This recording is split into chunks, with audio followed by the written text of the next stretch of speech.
We are covering the work breakdown structure, or WBS, a foundational component for your PMP exam. The WBS is a deliverable-oriented hierarchical decomposition of the work to be executed by the project team.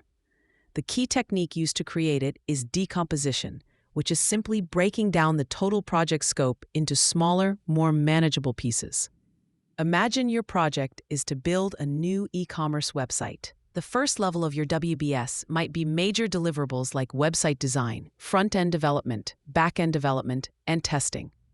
You would then decompose website design further into smaller deliverables like homepage mockup, product page template, and checkout process wireframe.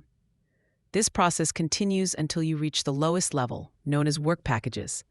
A work package is the smallest unit of work in the WBS, and it's where you can realistically estimate cost and duration.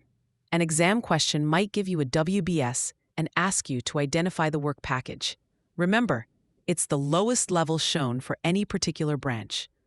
A common exam trap is to confuse the WBS with an activity list or schedule. The WBS contains nouns, the deliverables. The schedule contains verbs, the actions to create those deliverables. Homepage mockup is a WBS element. Create homepage mockup is a schedule activity derived from it. This brings us to the most critical concept for the exam, the 100% rule.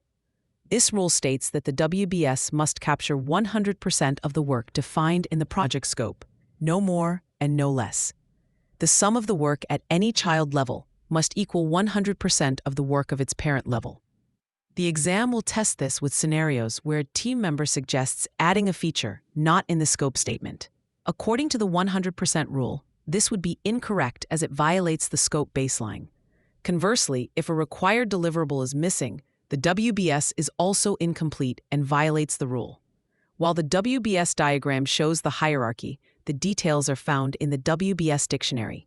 For the homepage mockup work package, the dictionary would provide a detailed description, quality requirements, required resources, cost estimates, and acceptance criteria. A frequent exam question will ask what document contains these specific details, and the answer is the WBS Dictionary, which is a component of the scope baseline.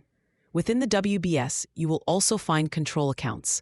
A control account is a management control point where scope, budget, and schedule are integrated to measure performance, often using earned value management. A control account may contain one or more work packages.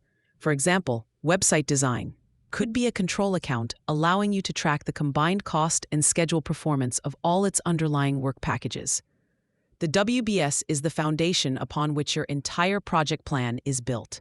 It is the primary input for developing the schedule and estimating costs. Without a complete WBS, you cannot create a realistic schedule or budget.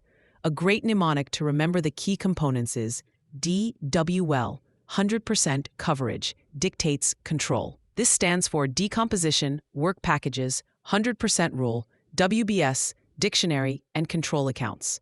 For free practice questions, AI-powered explanations, and more exam prep tools, visit openexamprep.com. That's openexamprep, all one word, .com.